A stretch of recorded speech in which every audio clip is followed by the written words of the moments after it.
नमस्कार, मैं दिव्या शेखावत। स्वागत है आपका हमारे चैनल बातचीत में। तो आज मेरे साथ चैनल बातचीत में खास शख्सियत है जो कि जयपुर के जाने माने एडवोकेट माने जाते हैं, शिव कुमार अवार जी। तो शिव जी, सबसे पहले आपका बहुत बहुत स्वागत है हमारे खास चैनल बातचीत में। नमस्कार। कैसे हैं आप? मैं बहुत बढ़िया हूँ। बहुत बढ़िया है जी। तो सर, सबसे पहले पूछूंगी कि कोरोना चल रहा है और राजस्थान में, जयपुर में तो हालात बहुत बिगड़ते जा रहे हैं, तो कैसे देखते हैं आप इस चीज़ को? कोरोना वैश्विक महामारी है, पर वैक्सीन की तरह मास्क एक अच्छा उपाय है। तो कह सकते हैं कि जयपुर वालों मास्क लगा लो भाई। यूँ कह सकता हूँ कि जब ये मार्च के महीने में आया था और तब से मास्क को और घरों में रह के हमने अपना बचाव किया। तो आप देखोगे कि जब मौसम बदलता है, उस मौसम के दरमियान बच्चे सबसे ज़्यादा बीमार होते हैं। स्कूलों में जाने के बाद उनको एक वायरल और फीवर होता है। हमारे सामने दो मौसम बदले, ठंड से गर्मी आई थी और गर्मी से अब वापस ठंड आ गई है। पर अभी तक बच्चे घर पर रहकर और हम सब आपस में सुरक्षित हैं, ये भी एक बहुत अच्छा सुझाव हो सकता है कि हमेशा के लिए हम मास्क का इस्तेमाल करें। बिल्कुल, क्योंकि पॉल्यूशन भी है, बहुत सारी बीमारियां भी हैं, तो मास्क लगाना बहुत ज़रूरी है। तो सर, ये तो आपने बहुत अच्छी बात बता दी। और अगला सवाल पूछूंगी कि वकालत कहाँ से शुरू की, कैसे दिमाग में आया कि मुझे वकील बनना है? हाँ, ये आपका बहुत अच्छा सवाल है।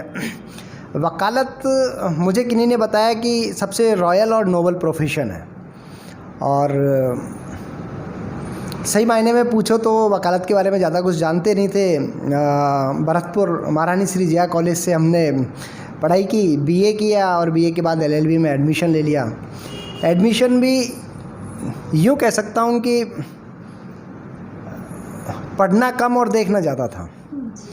पढ़ाई के दरमियान जब सब्जेक्ट्स की बात आई तो मुझे पता नहीं चला कि कितने सब्जेक्ट्स हैं। जिस दिन फॉर्म भरा गया और फॉर्म का एडमिशन कार्ड आया, पता चला कि फर्स्ट ईयर में 9 सब्जेक्ट हैं। लेकिन साथ ये रहा कि बहुत सारे जो बच्चे थे हमारे बहुत होशियार थे, और बस मैं कॉलेज पहुंचता और एग्ज़ाम देने से 5 मिनट पहले पहुंचता, उनसे पूछता कि ये वाला सवाल आ रहा है, आपकी तैयारी है क्या? वो फर्राटेदार उस सवाल का जवाब देते। जो वो जवाब देते, मैं उसको आधे घंटे बाद कॉपी में उतार देता था। और कहूँ ओवरऑल तो मेरी 5th रैंक थी एमएसजे कॉलेज में। और सबसे बड़ी बात यह है कि हमारा जो बैच था, वो बैच एमएसजे कॉलेज का सबसे टॉप बैच था।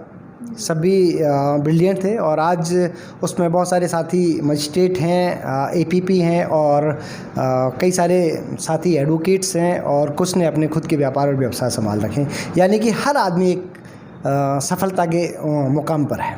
तो सर, कभी डर नहीं लगा कि वकीलों को सवाल पूछने पड़ते हैं तरह तरह के, तो ऐसा कभी हुआ है? नहीं, ऐसा कभी नहीं लगा, क्योंकि वकालत में मैंने पढ़ा कम, सुना ज़्यादा। तो कई तरीके के सवाल भी आते थे, और सबसे बड़ी बात यह है कि उसको वकालत और कानून की जो परिभाषा है, यूँ कहूँ मैं कि खून का रंग तो सब लाल बताते हैं, लेकिन सक्सेसफुल वकील वही है जो खून के रंग को लाल, पीला, काला, RBH, WBC, A+, B positive, O negative, इस तरीके की जो बता दे, वो सफलतम वकील है। साथ में ये भी किसी ने बहुत अच्छी बात कही थी कि कोई भी गोल्ड मेडलिस्ट वकील सफलतम वकील नहीं हुआ आज तक। तो कभी पढ़ाई पे इतना ध्यान ना दे के हमने कहा मस्ती करो और वकालत में आओ। जी, बहुत अच्छी बात की। तो सर, जैसे आज का जो यूथ है, आज का जो जनरेशन है, वो भागता है कि मुझे भी वकील बनना है, मुझे भी वकील बनना है।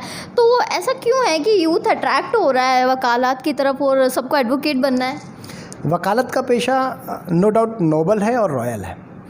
साथ में ये कहूँ कि वकालत पहले LLB की जो डिग्री है वो बैचलर डिग्री है, यानी कि आपने ग्रेजुएशन कर ली और उसके बाद फिर वापस से बैचलर डिग्री आपको लेनी होती है। लेकिन भारत में शिक्षा को लेकर बहुत अच्छा अग्रसर हुआ, और जिस तरीके से इंजीनियरिंग, मेडिकल, NDAs और इनकी जो तैयारी होती है वो 10+2 के बाद होती है। तो ये भारत में एक बहुत अच्छा उदय है वकालत के लिए कि 10+2 के बाद 5 ईयर कोर्सेज LLB शुरू हुई है। और जब यूथ उस 5 ईयर कोर्सेज में निकल के आता है तो उसका जो मूड कोर्ट है या उसकी जो प्रेजेंटेशन है या उसकी जो शिक्षा पद्धति है वो वाकई में काबिल तारीफ़ है। किताबों के साथ साथ उनकी जो साइटेशंस हैं, कोर्ट्स के डिसीजंस हैं, लाइब्रेरीज़ का जो पार्ट है और उनका जो एक तार्किक शक्ति है वो कहीं पिछले लोगों से ज़्यादा बेहतर तरीके से आ रही है। तो यूँ कहूँगा कि वकालत का फील्ड आने वाले समय में न सिर्फ राजस्थान में बल्कि भारत में और इंटरनेशनल सभी तरीके से बहुत बड़ा उपयोगी है। जी जी, ये बात बिल्कुल जायज़ है कि आने वाले समय में और भी जो यूथ है वो ज़्यादा से ज़्यादा अट्रैक्ट होगा। तो सर एक सवाल मैं ये भी पूछना चाहूँगी, हर रोज़ क्राइम इतना बढ़ रहा है, हर रोज़ कोई ना कोई घटना घटित होती है, तो मैं ये जानना चाहती हूँ कि आखिर सबसे पहले तो ये घटनाएं जब हो रही हैं तो कई बार क्या होता है पुलिस प्रशासन या हमारे अधिकारी जो हैं मदद नहीं करते हैं, तो ऐसा क्यों होता है? आप एक वकील हैं तो जाहिर सी बात है बहुत अच्छा इसका जवाब भी देना चाहेंगे, क्योंकि आजकल जितनी घटनाएं चल रही हैं आप भी देख रहे होंगे, पढ़ रहे होंगे, तो आप किस तरीके से देखते हैं? आपने बहुत अच्छा सवाल किया। पुलिस प्रशासन या कार्यपालिका या न्यायपालिका की बात करें तो अक्सर देखा जाता है कि कोई घटना घटी और घटना के बाद आप संबंधित थाने में जाते हैं और पुलिस आपके मुकदमे को नोट नहीं करती है या आपको भगा देती है। तो एक्चुअल में पुलिस प्रशासन इसमें निकम्मा नहीं है जी। उस पोस्ट पर बैठा हुआ आदमी वो निकम्मा है। कहने का मतलब ये है कि कोई विभाग या प्रशासन वो अपने आप में काबिल है, उस पर जिस आदमी को दायित्व दिया गया है हो सकता है कि वो लापरवाह हो। ये दौर राजा महाराजाओं के दरमियान भी थे, अपराध तब भी थे और आज भी हैं।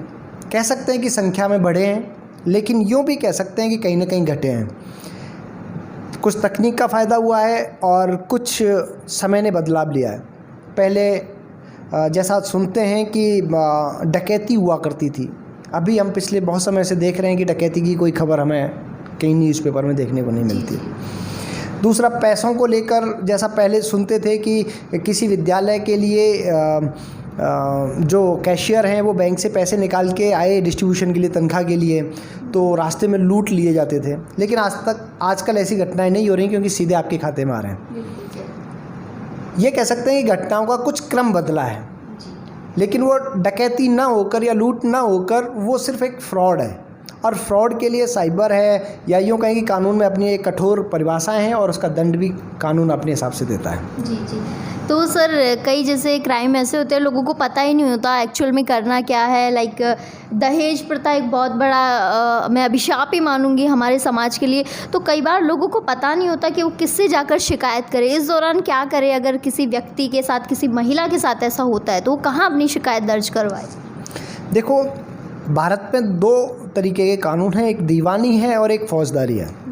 दीवानी वो है जिसमें सिविल क्षतिपूर्ति, जिसके नुकसान की भरपाई पैसे से की जा सकती है। जी जी। और दूसरी होती है कि जिसकी पूर्ति पैसे से ना किए जाकर शारीरिक दंड से की जाती है। जैसे किसी ने चोरी की तो चोरी का उसको दंड मिलेगा, डकैती की, लूटपाट की, या किसी ने आपके फोर्जरी साइन किए, वो सारी चीज़ें दांडिक हैं।